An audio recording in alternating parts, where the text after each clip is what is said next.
ഞങ്ങളെപ്പോലെ ഉള്ളതുകൊണ്ടാണ് മാനേജർ ഇവിടെ ഇരിക്കുന്നത്. എന്തോ നിങ്ങൾ ഇന്നലെ വിളിച്ചിട്ട് ഞാൻ മരിച്ചെടുത്ത് നിൽക്കുമ്പോ നിങ്ങൾ എന്താ പറഞ്ഞത്?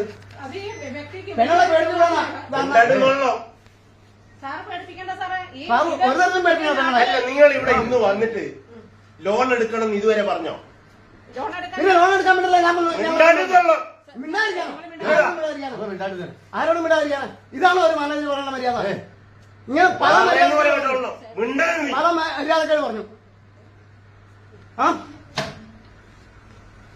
എന്താ സംഭവം? ആ പോലീസിനെ വിളിക്കും. പോലീസിനെ എത്ര കാലം ബാങ്കിൽ വരും? നിങ്ങൾ ഇന്ന് ഇവിടെ ഇത്ര നേരം വന്ന് ലോൺ വേണമെന്ന് പറഞ്ഞോ? ഏറ്റവും അവസാനം നിങ്ങൾ എന്താ പറഞ്ഞേ? അക്കൗണ്ട് ക്ലോസ് ചെയ്യണം. അതിന്റെ പണിയെടുക്കും. ക്ലോസ് ചെയ്ത് ക്ലോസ് ആണ് അക്കൗണ്ട്.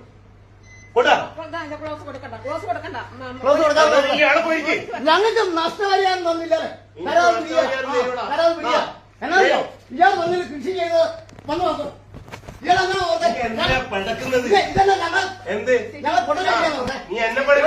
പല മാനേജർമാരുടെ അടുത്തും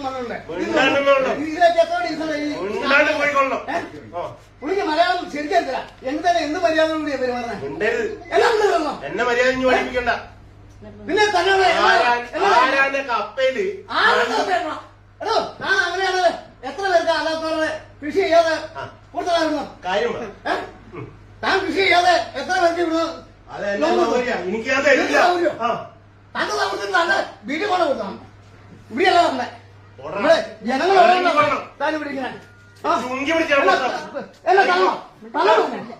എന്നെ തരണോ? പിടിച്ചു കൊണ്ടോട്. ഇവിടെ ബാങ്ക് ജനങ്ങൾക്കുള്ള ഞങ്ങളെപ്പോലെ ഉള്ളതുകൊണ്ടാ ഇയാൾ ഈ പോയിക്കൊള്ളു. അക്ഷരമുണ്ട് മേലിഞ്ഞി കൊണ്ടോ എന്താണ് ചോദിച്ചത്? പോയിക്കൊള്ളണം. എന്റെ കൊണ്ടുപോയിക്കോ. കാര്യം നടക്കണമെങ്കിൽ എനിക്കും വിദ്യാഭ്യാസം പിടിച്ചു കൊണ്ടുപോയിക്കോ. മേല് നീ കയറ്. മേളിൽ കയറുന്നു. എടാ എങ്കിൽ എന്നെ ഇവിടെ ഇത്ര നാൾ എന്നെ കയറ്റി വരുന്നതാ. എത്ര വട്ടം കയറ്റി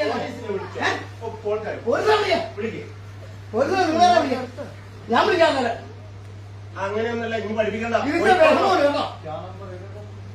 നമുക്ക് ആ കൊച്ചൊക്കെ എന്നെ അറിയുന്ന ഞങ്ങളൊരു നാട്ടുകാരാ. ഇവിടെ പല നാട്ടുകാരുള്ളതായി മിനിയാൻ തന്നെ ആക്ഷേപിച്ചു വിടാ. എനിക്ക് ഓർമ്മയുണ്ടോ? ഉണ്ട്, നല്ല ഓർമ്മയുണ്ട്. പോയിക്കൊള്ളോ.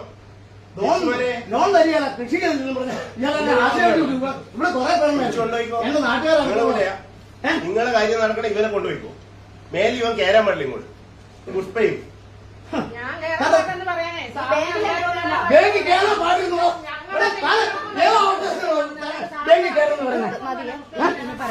അയാൾക്ക് മനസ്സിലായി. ഇവൻ ബാങ്ക് കയറാന്ന് പറയാ ഇവന്റെ വീട്ടിൽ നിന്ന് കൊണ്ടുപോകാൻ പോലാണ്. മനസ്സിലായി. മനസ്സിലാവാ